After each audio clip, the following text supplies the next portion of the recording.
Good morning, everyone. This is Nathan Lindorf with the Rational Independent. Today's Reddit Rant, we have a shocking new development. We have a mainstream article, top page of Reddit, r/politics, that's actually well written, factual, good analysis, reasonable. I'm blown away.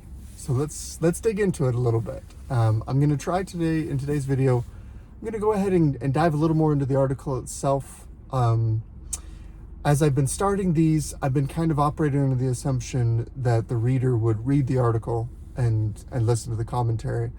But I recognize even if I link the article, excuse me, not everyone's going to take the time to go and read it. So in the interest of greater transparency and better understanding, I'm going to go ahead and follow the article, which means you might see my eyes jump around a little bit, but we'll do our best on that. So today's article is titled, "Losses in Ukraine are out of proportion to what NATO has been planning for," the alliance's top general says. Now, this is an article that dives into, it's a pretty targeted article that talks about some recent developments in Ukraine and their war against Russia. And that is a big topic, probably worth unpacking in a live stream, probably more than we could do here. So we're going to leave our discussion today focused particularly on what the article's talking about, and we'll save the larger discussion for another day. And the interesting thing that it points out is it briefly discusses the heavy losses and the fact that Russia has lost a ton of troops and mechanized vehicles fighting in Ukraine. And Ukraine as well has had tremendous civilian and military casualties. So both sides have suffered greatly on this war. Again, we're setting aside the moral larger component for now. But the interesting thing that he's pointing out is, looks like it's some kind of military writer, military historian of some kind, that this conflict is out of proportion for what we're used to. NATO is used to being a peacekeeping force. And it's interesting that he's writing it from the perspective of NATO, because Ukraine is not a member of NATO. But it's kind of a blurry line because NATO countries are providing military assistance to Ukraine, even though they're not a NATO member. So it's a little blurry. But broadly speaking, the world has been engaged in skirmish level warfare for decades. It's been the rule rather than the exception. We have had dozens, if not hundreds, of small scale conflicts. If you look at the war on terror, it's a perfect corollary to this. When we invaded Iraq, the actual invasion force, the actual invasion phase, nation state against nation state, was over very quickly. This was a short run thing. And it's because the US military is very effective at that kind of nation state to nation state war.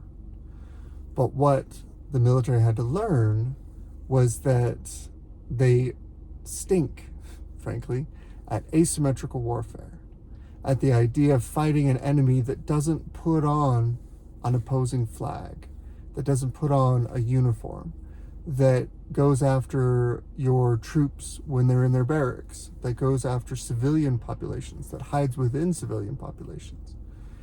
And in these ways, they can magnify the effectiveness of their fighting force and blunt the effectiveness of the opposing fighting force. The U.S. has the ability to drop a bomb in a place where there's a terrorist. And I won't get too inflammatory, so we'll just leave it generic. If they identify, let's say, a hospital or an apartment building where a high-value terrorist is living, it would be the easiest thing in the world from a technological perspective for a modern military, US, NATO, otherwise, to drop a precision-guided bomb and level the building. And in World War II, we did that and a lot worse to go after high-value targets. But in these days, that comes at too high a risk of civilian deaths. And I think generally that's a good thing. So we end up with a situation where you have these tremendously powerful militaries that over the last several decades have learned the lesson that they need to break their military into smaller, more agile, more flexible units that integrate with local populations, that engage kind of asymmetrically against an asymmetrical warfare foe. That's the lessons from the War on Terror. That's the lessons from beyond that, many other smaller conflicts.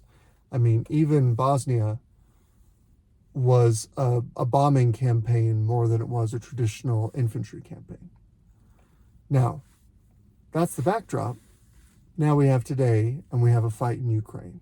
And we have what appears to be two opponents who neither one of them is going to give up and walk home. For the Ukrainians, they are home. They're trying to stay alive and free. So take that for what it's worth.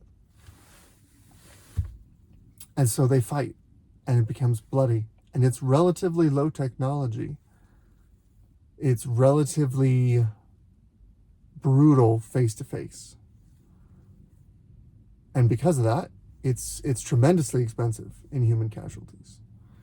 And it's out of proportion to what we're used to, because it's a different kind of conflict. It's reminiscent more of the major warfare in World War II, or maybe the Korean War, that sort of thing, where you have these large forces that are just hammering away at each other, back and forth.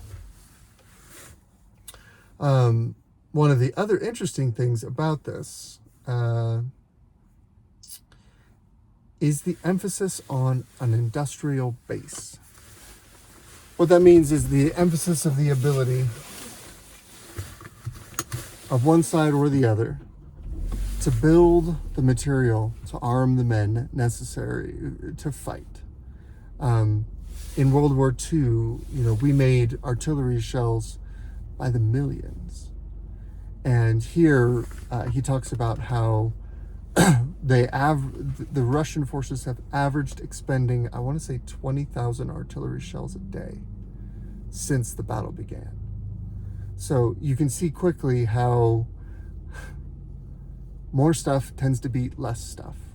More material, a bigger industrial base, tends to enable you to stay in the fight longer, and whoever runs out of material first is going to run into trouble and probably lose the fight. That was often the situation that would happen in World War II. It became a question of who could produce sufficient material, train men sufficiently, and then get them to the front lines to slog it out. I actually really liked this article. He brought up a few key points that I thought were interesting. He emphasized that this is a different type of war than we're used to. And so we can't just assume that it's going to go a certain way. Related to that is the threat or the specter that this type of war might happen again. I mean, we have nuclear actors mixed into this. Russia has nukes. But Russia's stated purpose is to liberate this territory. That's their view of it. They want to seek control of a civilian population and the industrial base that goes with it. The food production capacity probably doesn't hurt either. And so they can't nuke it, because if you nuke something, you can't then come in and control it. So setting the morality aside, there's a practical consideration that says, you know what? We need to take this over with conventional means. And I think they were planning on a cakewalk from the look of things. Now, the Russians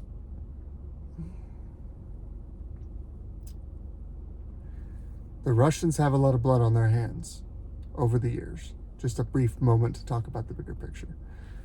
They've done a lot of things in recent world history that are atrocious. If you want to look at it, just look at the Holodomor and understand why maybe Ukraine is a little touchy when it comes to Russian occupation. At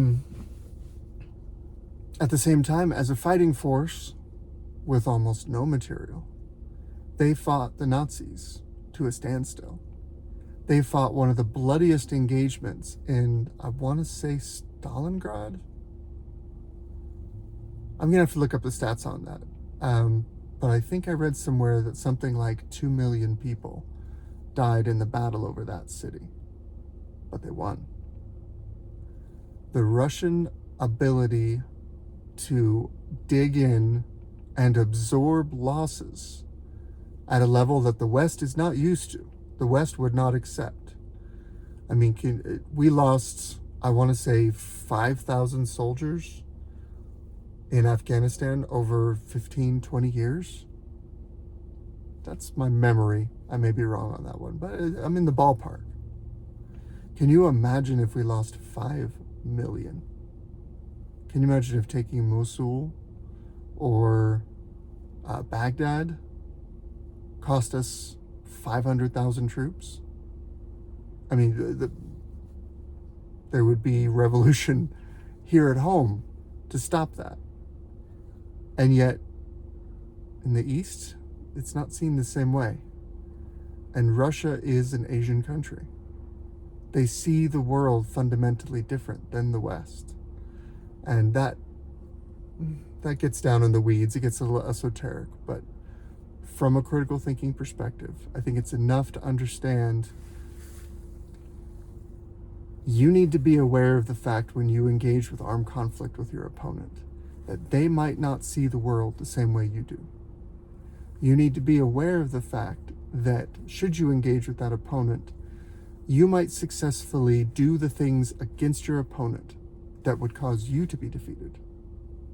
And it might not work because they view the world differently, because they prioritize different things, because they're willing to accept more pain and privation and suffering than you are, because they're unwilling to unclench their control over their people and their industrial base, and they're willing to direct it beyond reason to whatever their goal is. If you get in a fight with someone like that, that's why I like this article, is his main point was this conflict is out of proportion to what you're expecting. This conflict is in some ways a throwback, but really it is a living example of the fact that there are bad guys in the world that are going to do bad stuff to try and get money and control. And that may seem overly simplistic, but it's a terrifying prospect. And it's the reason why, if you build a military that is purely effective at asymmetrical warfare, you're going to be vulnerable to an industrialized base in a nation that has a firm determination to take you over. Or, put it another way. There was a funny hypothetical that I read, I think in a Tom Clancy novel, of all things. Said, how does China beat Russia? It's really simple. China masses 1 million soldiers on the border between China and Russia. They then advance into Russia and immediately surrender. The next week, they do it again. Advance another 1 million men worth of infantry into Russia and then immediately surrender. They do that a third time and then Russia surrenders. There is only so much in this hypothetical that Russia could do to absorb and handle that many prisoners of war. Operating at that scale would break them, even though tactically they're winning, but strategically they've lost. It's an interesting idea. Again, there's a lot here that we could unpack in a live stream, but I've got to get to work.